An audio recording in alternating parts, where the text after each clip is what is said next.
Bienvenue dans Décideurs du droit. On continue l'émission spéciale dédiée aux lauréats du palmarès du droit de Lyon. Et je suis en compagnie de Guylaine Béton, avocate fondatrice de Pivoine Avocat. Guylaine, bonjour. Bonjour. Alors, vous avez obtenu 4 prix, 2 prix en or lors de ce palmarès du droit de Lyon, en droit des sociétés et en entreprise en difficulté, 2 prix en bronze en concurrence distribution et en immobilier construction.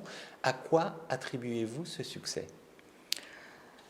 Alors, ces succès, je les attribue avant toute chose à mon équipe, à mes collaborateurs, à mes assistantes, mais aussi évidemment à mes clients, parce que sans toutes ces personnes, rien ne serait possible. Rien ne serait possible évidemment dans le travail au quotidien, dans la satisfaction de nos clients qui ont donc largement voté dans le cadre de palmarès du droit. Donc ces 4 succès, je les attribue évidemment à eux, je les en remercie. Et je suis aussi très fière, évidemment, de manière plus égoïste, je suis très fière parce que c'est effectivement une belle récompense et surtout une très belle reconnaissance du travail que j'accomplis depuis des années. Alors, comment avez-vous vécu cette année 2020 particulièrement difficile ? Alors c'est vrai que cette année 2020, elle a été particulièrement difficile. Clairement, si on avait imaginé il y a un an de cela ce que l'on aurait vécu en 2020, je ne sais pas si nous aurions signé d'avance pour vivre ce que nous avons vécu. Alors c'est vrai qu'il y a eu le Covid, mais il ne faut pas oublier qu'au début de l'année, mes confrères ont fait grève. Donc, la réforme des retraites. Je ne faisais pas partie des avocats grévistes, je l'assume, mais par confraternité, donc j'ai accepté les renvois, ce qui a quand même considérablement perturbé le fonctionnement de nos cabinets. Juste après, d'ailleurs c'est ce qui a mis un terme à cette grève, nous avons effectivement, comme tout le monde, connu ce confinement, avec des juridictions qui étaient fermées. Typiquement, dans notre profession, ça a été particulièrement compliqué. Nos collaborateurs étant profession libérale, pas d'activité partielle pour eux.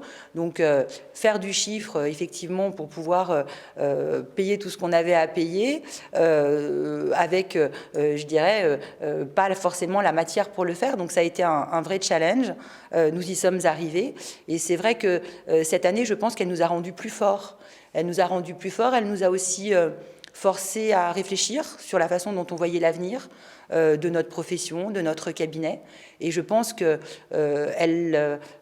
moi, en tout cas, je vais essayer d'en garder un bon souvenir. Et en tout cas, je pense qu'effectivement, elle nous a enrichis parce que nous avons appris à être soudés, à travailler à distance, à être encore plus solidaires les uns des autres. Et c'est vrai que, quelque part, je pense qu'elle m'a aussi permis cette année, même dans un contexte, donc, comme je vous le disais, particulièrement compliqué, de me poser et de réfléchir à la façon dont je voyais les choses pour mon cabinet, non seulement aujourd'hui, mais effectivement dans les mois, dans les années à venir. Alors justement, vous avez dit que vous avez pu réfléchir aux mois, aux années à venir. Quels sont les projets de Pivoine Avocat pour 2021 ? Alors, clairement, ces projets de 2021, je pense que j'ai déjà commencé à les mettre en place parce que je pense que notre profession survivra parce qu'elle saura être encore plus compétente, mais surtout encore plus réactive, disponible et surtout encore plus humaine. Aujourd'hui, alors je considère que le Covid est un accélérateur. Il a fait prendre conscience aux gens des problèmes écologiques que nous connaissons, mais également tout ce qui est lié et qui va impacter considérablement notre métier à l'intelligence artificielle.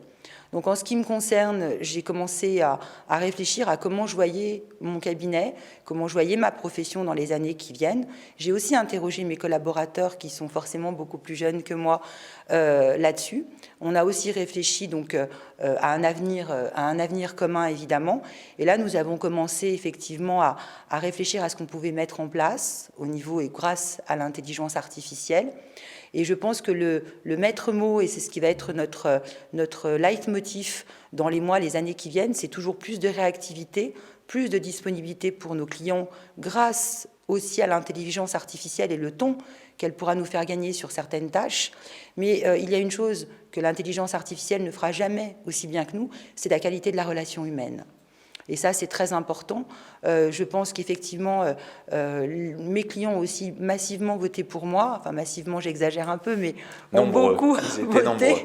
Voilà, parce que je pense qu'il y a aussi cette dimension humaine à laquelle je suis fondamentalement attachée et qui fait aussi que je m'inscris dans la longévité, la pérennité de mes relations, tant avec mes collaborateurs, même mes assistantes, il ne faut pas les oublier, elles sont très importantes, mais aussi avec mes clients.